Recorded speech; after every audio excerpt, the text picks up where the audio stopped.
いこんにちは、MD ジャックです。愛です。耳の妖精ミミです。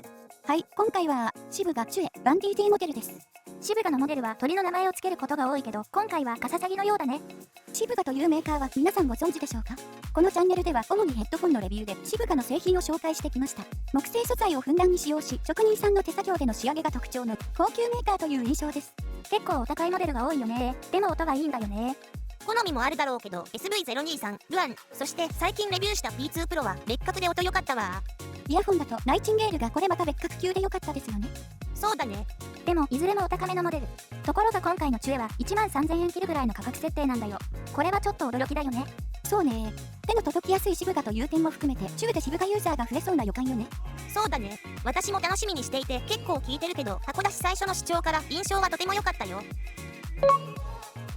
パッケージ内容はこんな感じ。ケースがついてる以外はまあ標準的な感じね。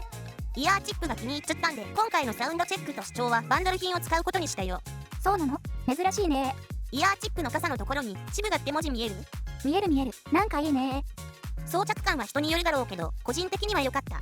ケーブルはジャックが 3.5mm のみの設定のようだね。4.4mm も欲しかったな。フェイスプレート、ここではレアチャンバーパネルと呼んでいますね。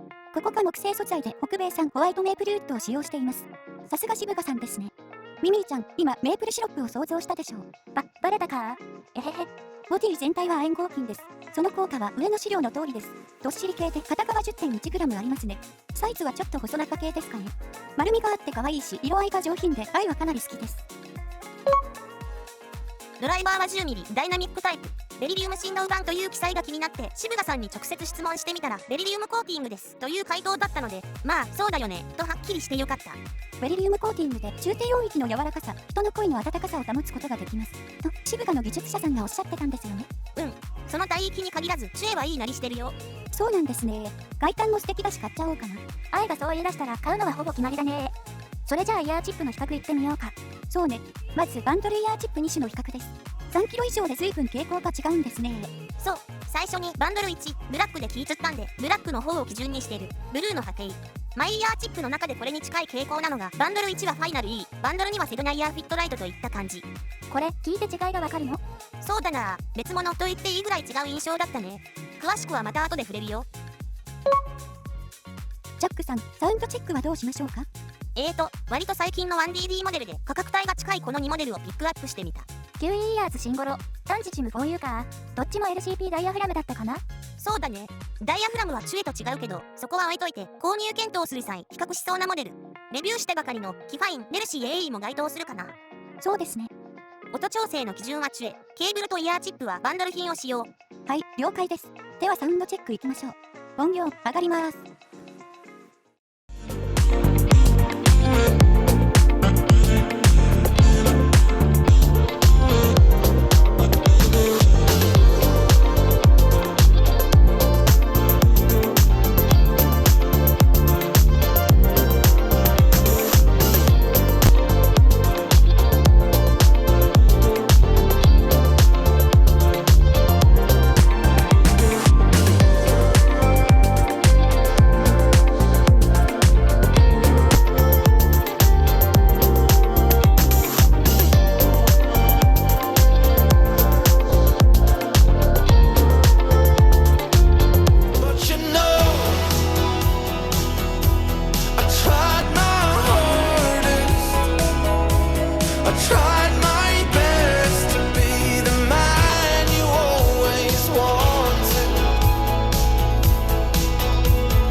Together,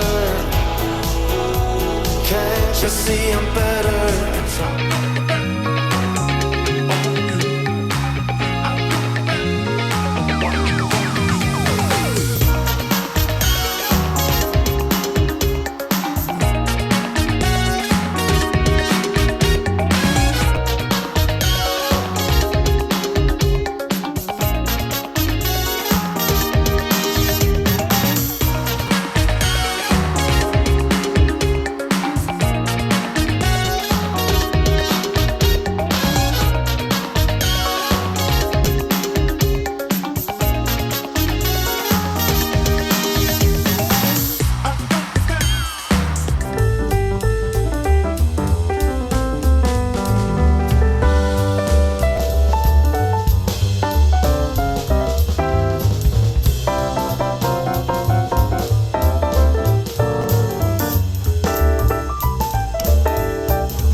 違いが分かりづらかったようですが、これはちょっと予想外だったかな。実機だとどれを聞いても満足できる質感。その中でシンゴロはメリハリがあって明瞭。4U は中高域以上がちょっとおとなしめな感じだったね。でも 4U には低域をコントロールできるアジャスタブルフィルターがついてるからね。それで明るさも調整できるよね。そうだね。低域を減らして高域を前へ出すやり方ね。シンゴロと 4U の詳細が気になる場合は過去動画をチェックしてみてください。さて、チュエを聞いた印象なんだけど、バンドルケーブルでかなり空間の広さとかを感じ取れていたんで、このままでもいいかなと思いつつ、やっぱりケーブルしてみた。いつものパターンね。やっぱり違う？違ったわ。輪郭がよりはっきりして、低域の曖昧さも少なくなった。広域の伸び方も余裕ある感じ。リアーチップはバンドル1と2でだいぶ印象が違うんでしたよね。そうだね。この2つ。バンドル1だと広域はちょっと物足りなく感じるんだけど、その分空間の広さを感じ取れるのが心地いい。バンドル2だと明るくシャキッとするんだけど、その明るさが空間を埋めてしまう傾向なんだわ。だからちょっともったいないなぁという印象だった。マイヤーチップ全体はこれなんですけど、例えばこの中間に位置するセドナイヤーフィットオリジンとかはどうなんでしょう？試してみたよ。どうだったの？もちろん好みにもよるんだけど、もう少し抑えて出てくれた方がいいかな。ただ効果は感じたよ。はい、じゃあ聞いた印象をどうぞ。はい。低域は波形で見るよりしっかり出てくれる。200Hz 付近の落ち方もその先のカーブも緩やかだからね。量感優先でもアタック優先でもない、ある意味両立してる印象。フロアタム系は量感がやや軽めで満足度は 85% ぐらい。中域はこの感じだと良さそうですけど。いいね。中低域からあまり落ちないんで、リファレンス曲のマリンバ系のアンサンブルに厚みがあって聞き応えある。ここがあんまり落ちないともわっとすることもあるんでしょ？まあそういうこともあるけど、チュエはそんな感じはしないな。2から5キロあたりはやや強調されてます。そうだね。ボーカルが前に来て目の前で歌ってくれる感じだね。手を伸ばせば届きそう。 VR じゃないんだから。あはは、そりゃそうだ。2キロ過ぎより4キロあたりのピークを抑えてるから明るくなりすぎずうまく調整されてるな。低域からここまでは滑らかだよね。ここからは問題のイヤーチップで激変する帯域ですね。そう、すでに大体話してしまったけど、バンドル1で空間を大事にする響き方。ボーカルの自殺音も少なめ。バンドル2では空間を明るさで埋めてしまう印象だけど、こういう感じが好きな人もいるんで、イヤーチップでこれだけ変化するのはむしろお得。